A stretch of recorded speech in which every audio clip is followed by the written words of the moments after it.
Good morning, everybody. Benedict, 480 to 543. When it was reported in Rome that a man was living in a cave in a wild gorge by the river Anio, 40 miles away, people were interested, but not surprised. It was not at that time an uncommon thing to live in a cave. The monastic life, whose joys Jerome had preached to the ladies of Roman society, had been this time attracted great numbers of people, in the West as in the East. This was due, in part, to two exceedingly popular books, which everybody read: The Life of St. Anthony by Athanasius, and The Life of St. Martin by Sulpicius Severus. The patience and devotion of Anthony in Egypt were equaled, if not surpassed, by the spiritual virtues and adventures of Martin in France. It was Martin who, in his youth, a cavalryman in the armor of the Emperor Julian, saw a shivering beggar by the roadside, and cutting his military cloak in two, flung half over the beggar's back, and that night in a vision saw the Lord in heaven wearing the garment which he had thus given in compassion.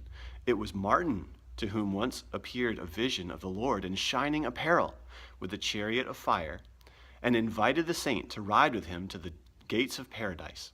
And Martin, looking attentively at him, said, "Where are the marks of the nails?" There were no marks of the nails, and the vision, which was a trick of the devil, vanished in a cloud of evil smoke.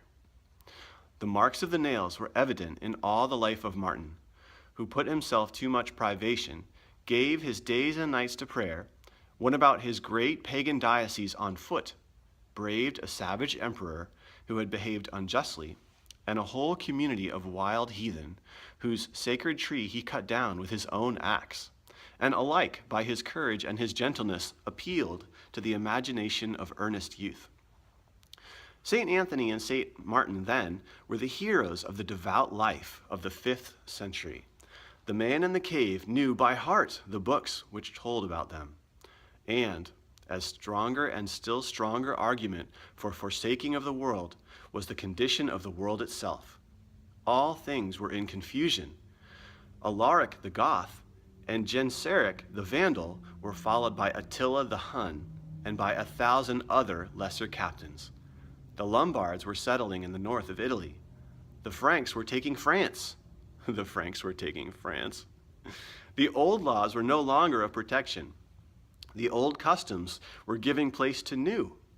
The wealthy and educated Latins were thrust out of their peasant houses, and these conquerors, uneducated, only partially civilized, speaking strange languages, took possession. The Goths, indeed, became Christians, but their Christianity was of an Arian kind.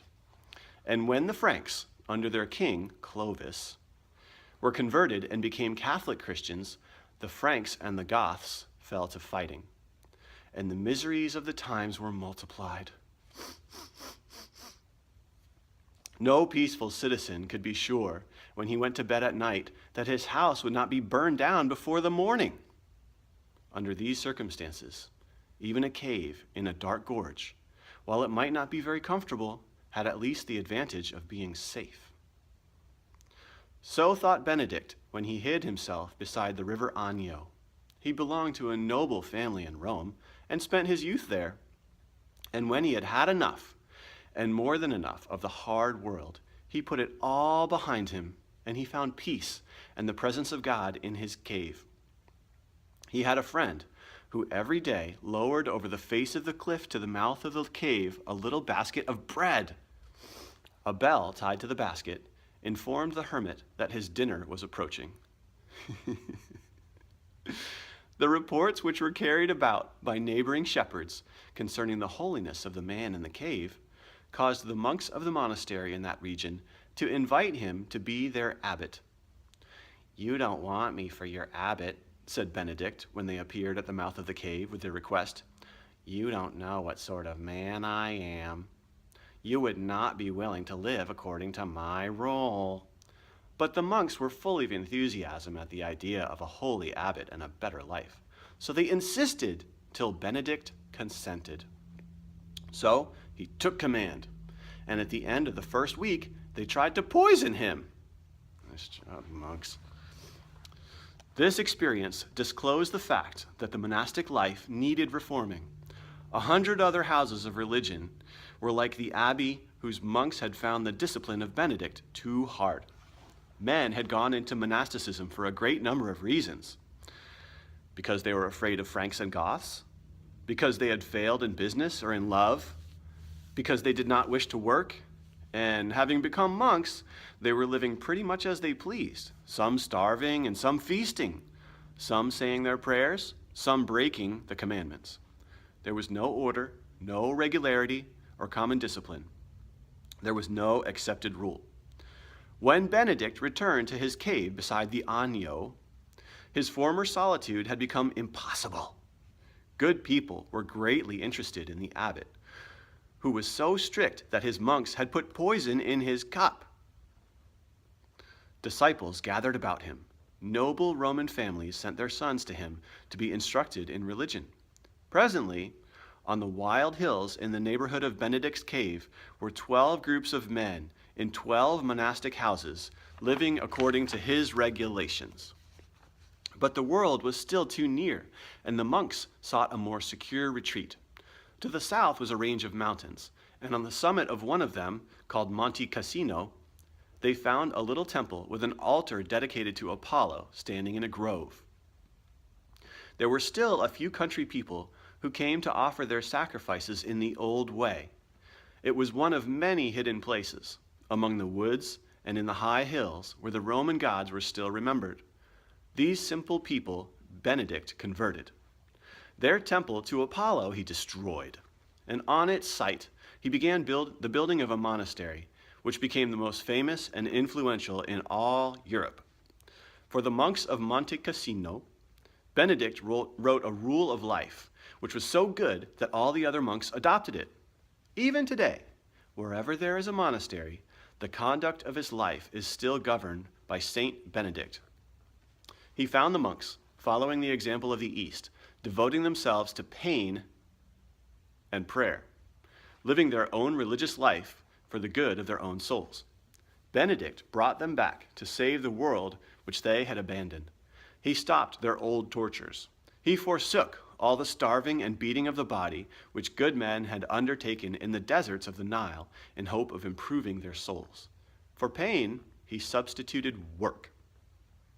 The fare of the monks was to be plain and frugal, but not to the extent of hardships.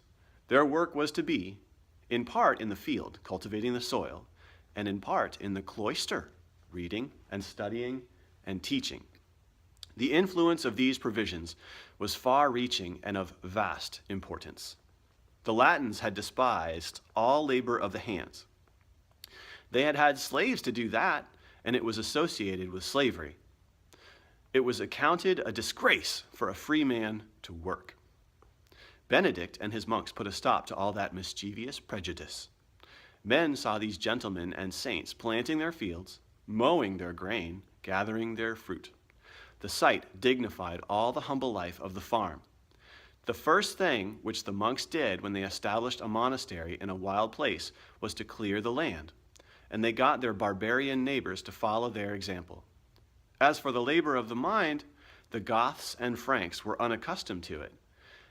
When they came on their fierce invasions, they brought no books, and those which they found they could not read. For many years they were too busy fighting and then settling, making themselves the new masters of the old empire, to pay attention to learning. The reading monks did that.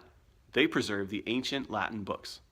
They saved Virgil and Horace and Cicero and all the Latin classics from destruction. They were the teachers of the new generations. Thus, when Benedict wrote in his rule, "Idleness is the enemy of the soul, and therefore the brethren ought to employ themselves at certain times in the work of the hands, and again certain times in divine reading," the words were such as to exercise an influence for the good of the world, greater than that of all the books which had been written since the New Testament.